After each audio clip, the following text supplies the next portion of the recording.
大爷每天用3轮车拉着一瓶可乐，去哪都带着，说可乐能保命，生病了可以不吃药，但不能不喝可乐。困了可乐来一瓶，干活累了来一瓶，就这样每天6瓶，喝了20年，足足喝掉了43800瓶。最急的人是奶奶，怕他喝死了，爷爷一句无所屌味，转身又炫了一瓶1.5升的汽水，喝完再满意的打个嗝，这是他最享受的时刻。现在可乐还被他研究出了新喝法，在米饭里倒上半碗可乐，搅拌一下做成了可乐汤饭，连汤带水一口闷，夏天来这么一口，别提多清爽了。大爷说自己爱上可乐，都是因为20年前的一件事。他曾经嗜酒如命，有天喝到胃痛，随手拿起可乐喝了几口，胃里一下就不痛了，也不知怎么的就上瘾了，彻底爱上了这种味道。即使喝到牙都掉光了，也无所屌味。奶奶想带他去补牙，大爷却觉得浪费钱，有那钱买可乐不香吗？可乐在手精神抖擞，根本不用去医院。最后他还是被大家带去了医院，医生说他大部分牙都坏掉了，基本上没啥用了。随着检查的深入，您猜怎么着？大爷除了牙有问题，身体其他方面都很好，也没有出现骨质疏松的情况，但医生还是建议他减少用量。大爷轻蔑一笑，转身就走出了医院，说可乐是自己的快乐水，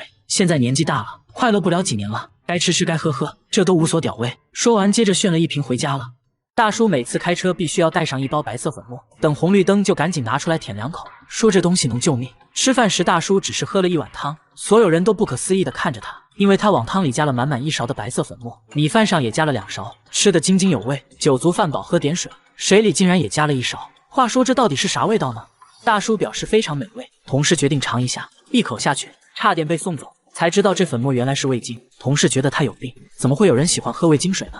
大叔一脸傲娇，说那是38年前的一个夜晚，自己喝醉后原本想去厨房弄一杯糖水，结果迷迷糊糊中错把味精当成了白糖，没想到却打开了味觉新世界，彻底爱上了这种味道，每天都要吃200克，38年来一共吃掉2774公斤。大叔说自己不仅没事，反而还更有精神了，味精甚至还救了自己的命。此话怎讲？原来他患有一种叫做布尔格氏的罕见疾病，为了控制病情，他不得不截肢了手指。很多得这个病的人过不了多久就会死，而自己20年来却没有事。他认为是味精救了自己，控制了病情恶化，但真的是这样吗？医生给出了不同的说法，检查发现他得了严重胃病，由于味精的大量摄入，还导致了糖尿病，也就是说味精对他的病情不仅没帮助，反而还加重了，所以他必须停止吃味精，要相信科学。大叔表示那这样自己的快乐就没有了，不过为了健康自己会慢慢戒掉味精，那就让我们祝大叔早日康复吧，大家千万不要模仿哦。大叔每次做饭要先洗一盆碎玻璃，洗完再加上几勺白糖，直接就端上了餐桌，放着一桌菜不吃，他却只想吃玻璃。老婆怕他吃死了，想让大叔吃一块玻璃就上一口菜，但大叔根本不听，玻璃直接成了他的主食，一天吃的玻璃可以填满2个啤酒杯。现在还越来越离谱，上班都要带着满满1杯玻璃碴子，没事就赶紧拿出来吃一块，走到哪都带着。下班后就去玻璃店挑选零食，挑挑拣拣弄了一大袋，回家还要根据口味给他们分类，不同厚度的玻璃吃起来口感也不一样。医院的点滴瓶是他的最爱，吃起来酥脆有嚼劲，灯泡吃起来就差一点，不过呢也很爽口。记者忍不住问他到底为啥要吃玻璃呢？没想到大叔却反问起了记者，那你为什么要吃饭？为什么要喝酒？为什么要抽烟？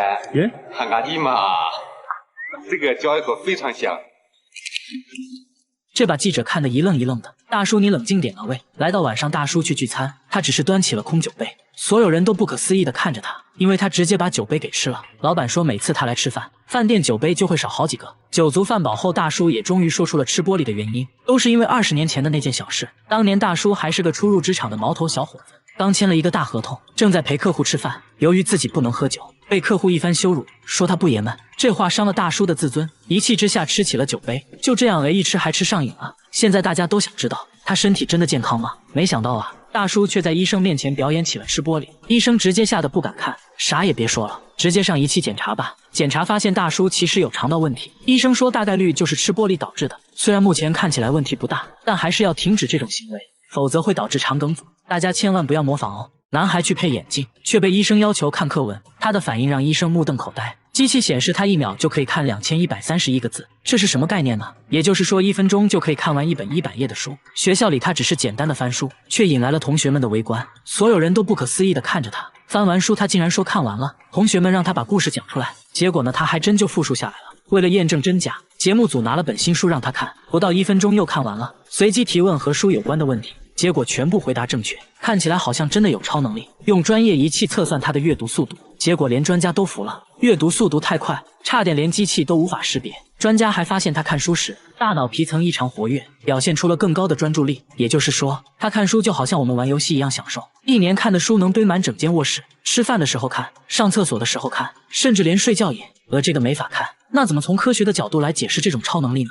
男孩说自己在翻书的过程中，大脑会对每一页拍照，然后存储起来。为了彻底理解消化，看完书他要再复述一遍，并且录音，这样来增强记忆。说实话，这种超能力我是不信的。韩国人都这个屌样，他每隔半小时就要换一双袜子，包里每天都装着10多双袜子，外加一条毛巾。同事都觉得他有病，而他确实患有非常严重的多汗症。有多严重呢？大家做了个测验，不到3分钟，汗水就以肉眼可见的速度冒了出来，甚至直接滴了下来。双手每时每刻都像刚洗完一样。这还不算什么，更让他尴尬的是腋下的汗珠多到能直接流出来。看恐怖片的时候，双手简直成了水龙头，被子一湿一大片。脚上的情况也同样严重，这给他的生活带来了极大困扰。每天出门包里必须要装10多双袜子，方便随时换一双。因为手滑，零食包装根本撕不开，想玩一会游戏，结果触屏就没反应了。下班回家呢，指纹锁却识别不出来，用过的键盘铺上纸巾，瞬间就浸湿了，鼠标也像刚洗完一样。写工作报告，汗水都会顺着笔尖滴下来。小姐姐表示，这些她都能接受，最让她难过的是别人的嘲笑。从小就被人叫做小师妹，她的梦想是当一名厨师，做日料、手握寿司之类的。因为多汗症，她不得不放弃了梦想。说着说着就哽咽了。小姐姐也去过很多家医院，都没有找到多汗症的确切原因。最后小姐姐也想开了，既然无法改变现状，那就接受它，接纳不完美的自己。最近还做起了直播，大方展示了自己的多汗症。我觉得小姐姐很值得我们学习，保持乐观的心态最重要。他们把面粉均匀撒在厨房地板上，接着又偷偷安装了摄像机，本想找到在厨房搞破坏的罪魁祸首，结果却拍到了让人头皮发麻的一幕。起因是好好的橡胶手套，只要在这家餐厅后厨放一晚，就会被撕得粉碎。怕大家不信，下班前店主又摆上了几双新手套，锁上了唯一的大门。第二天一大早就看到店主和员工聚集在了门口。店主说自己一个人不敢进厨房，等人聚齐后才敢开门。真有这么夸张吗？大家一起来到后厨，记者也被震撼到了。好好的手套变得破败不堪，碎片散落一地，像是被腐蚀了一样。你要说有小动物的话，那它肯定会破坏食物，不可能没事去咬手套。你要说是有人故意破坏的，那也不太成立。橡胶手套根本扯不动，即使用剪刀剪过的痕迹太不规则，也做不出这种粉碎的效果。那到底是怎么造成的呢？大家越猜店主越慌，最后大家想出一个办法，把面粉均匀撒在地板上，边边角角也不放抹，又安装了摄像机，不管是人是鬼，这次一定能找到这个罪魁祸首。第二天大家一起来到后厨，不出意外手套又被撕成了碎片，关键地上干干净净，一个脚印也没有。这下大家更慌了，难不成真有那东西？